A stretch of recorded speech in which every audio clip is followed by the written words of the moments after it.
from Trevor Bayne. Well, it looks like they just did it simultaneous. Yeah. Synchronized crashing right there. It's been an interesting last 100 laps of the race for young Mr. Trevor Bayne here in Charlotte. Yeah, he's finding out good. what this racetrack is like in the sunlight. So. Yeah, he started out on the front row, but it's been an uphill struggle from there. He got the hat trick today. So, the caution flag out once again as Kyle Busch had cleared Brad Keselowski, and the reaction in the 18 teams pit when they saw the yellow flag was, oh no. I think we got to do it again. You guys keep this thing going straight. What's wrong? Yeah. I know the feeling. Jason Ratcliffe looking up and saying, okay, please don't sputter. Yeah. Please let this work out. Yeah. You know, we could go to up to three of these green-white checkers. That's where it would get interesting. I'm pretty sure if we'd have been looking inside the car, that Kyle was probably throwing his hands up too at the same time. Yeah. So, while they clean up some of the debris up in turn 4 and get some of the vacuum trucks and sweeper trucks out on the racetrack, Dave, what do you got? Just listening to the 18 radio and Jason Ratcliffe telling his driver, save, and then laughing, just in case we get a few more shots at this thing. Got to have enough fuel to do it. Yep, they don't run very well without fuel in them. So, Kyle Busch cleared Brad Keselowski on that last restart. Might we remind you, I love these kind of numbers, Brad Keselowski's won twice this season. Both of those wins were last lap passes. Uh-huh. he might have a chance to do another one here. He didn't lead at the white flag, but he led at the checkers. So he's in position. We'll see what happens here. So we're setting up for the first attempt officially for a green-white checker finish. If you're new to NASCAR, the rules are that if the caution flag comes out and would be on the track when the race reaches its scheduled distance, the NASCAR will make an attempt at giving the fans a green flag finish. So they'll do a green-white checker finish. Wave the green flag, they race one lap, they get the white flag, they race one lap, they get the checkered flag. They'll do that up to 3 times. If at any point in that process, the leader takes the white flag under green, then the race is over should the caution wave after that. There's been 4 green-white checkers in 2010. Brad Keselowski's won 2 of them, and Kyle Busch has won 2 of them. There you go. So here, we'll see what happens. So, this is a tiebreaker. So you think those guys down in the pit studio are sticking with their Kyle pick right now? I think they will. I think they feel pretty good about it. After that last restart, they ought to. Yeah.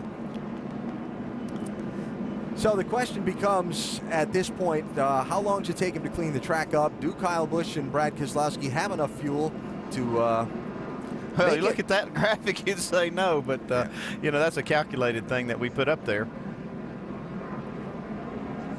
You know, one thing we've talked about is, you know, his crew chief Kyle Busch is telling him to save fuel. The question is, how do you do that in the caution? A couple things. One, you can put the car in 4th gear. You heard on that audio, the in-car audio there, the engine kind of lugging a little bit. That's from Kyle driving around the racetrack in 4th gear, keeping that RPM as low as possible. Another thing you may have saw him do a couple times is pull up next to the pace car, shut the engine off, and then coast for a bit, and you'll see it fall back, and then he starts back up. Starts it back up, he pulls back up. Yeah, look at it here, Brian, with Kyle doing just what you're describing. Get a little run, shut her down. And under a long caution, you do that a couple times, you end up covering the whole racetrack, and you save the whole lap of fuel right there, not to mention him also running in the very high gear. I remember Tony Stewart doing that at Pocono under green. He didn't actually shut it off, but he would go out there and push the clutch in and let it coast for a long, long way trying to save fuel. A lot of ways to do that. All right, so let's reset it. Fuel is close on the top 2. And here's the critical thing, too. The fuel, this is the worst time, the restarts, because they're going through the banking. Right now, you'll see that those cars are tilted quite a bit to the left. Well, all the fuel's running down away from the fuel pickup, which is in the right rear corner. And if it gets any air in that line, it could actually stumble, or they'll even think it's vapor lock. And we saw that happen to Kyle Busch with his truck at Dover. That can happen right here if they're not careful. That's what I worry about more than anything as a crew chief. The green flag is going to wave at the conclusion of the 201st lap. Green-white checker number 1. Can Keselowski stay with Kyle Busch this time? At the door. At the door. The full kind of even. About a half lane between us. You got to shove here. You're clear. 9. You're still clear.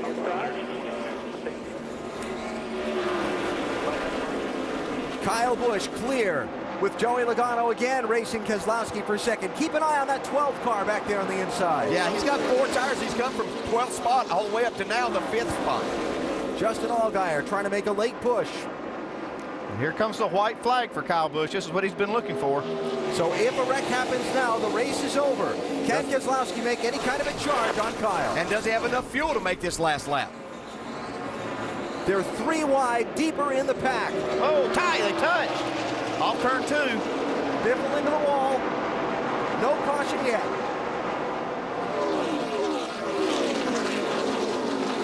Keselowski running deep on the outside. Make a run at him. Here he comes up to Kyle's bumper, but it's not going to be enough. Oh, yeah, Kyle Busch wins again at Charlotte. Justin Allgaier was able to get by Ryan Newman right at the line for 4th. Good job, guys. Wow. So, the fuel held up. Front. He got clear of Keselowski. The caution didn't come out, make him do another green-white checker restart. And for Kyle Busch, his 5th win of 2010, the most of all drivers. And quite a bit of excitement in behind the leaders on that last lap that maybe leading to some tempers here on the cool-down lap. Yeah, I don't know what happened Eye on up there with some Biffle, but definitely somehow he got forced up into the wall. Not sure if it was Harvick. I couldn't tell who they got together with.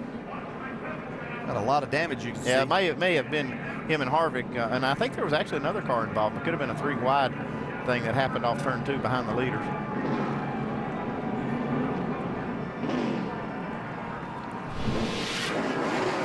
Let's have a look here. There's Biffle, and Harvick shoots the gap. Oh, wow. man. It's had a big run. I don't think Biffle he had any idea he was coming. Well, what can you say about Kyle Busch? I mentioned it a little bit ago. Anytime you tie Mark Martin in the NASCAR Nationwide Series record books, Oh, man, you've done something great. And he ties Mark Martin for most wins at this racetrack. And check the average out. 6 wins in 14 tries. Yeah, wow. Dave, I'm sure Jason Ratcliffe is breathing a big sigh of relief right now. What, Alan, now we know what the right call was, don't we? Yeah. But were you nervous? Oh, yeah. Those things are nerve-wracking, man, but they're fun. That's why we do this. That was a barn burner for sure, but fans got their money's worth on that one. Yeah, stand out, definitely the right call. It looked like tires weren't worth much. If anything, track position was definitely worth everything there. But, man, I got to thank NOS Energy Drink. Got to thank Kyle for keeping us in the ball game there.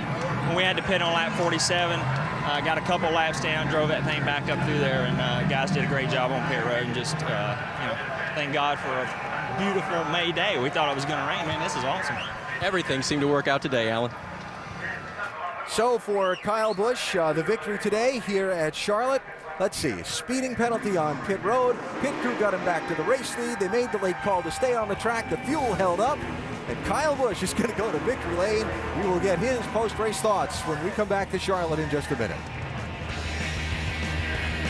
File out after watching a pretty exciting afternoon of action for Kyle Busch. An early penalty, a rally from behind with the help of his pit crew, a strategy call, and now it's off to Hellman's victory circle to hear from the race winner, Kyle Busch.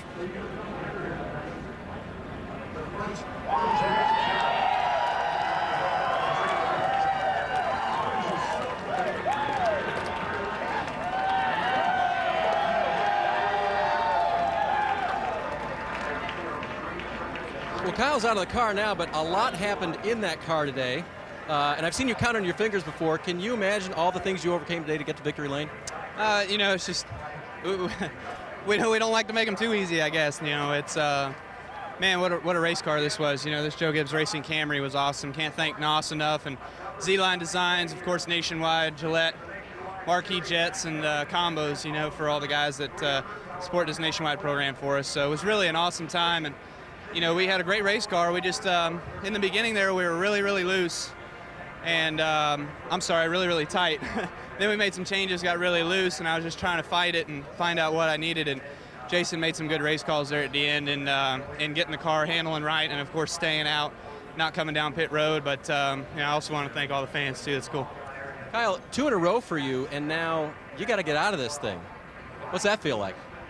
It's a bummer, man. It's I'd love to race them all, but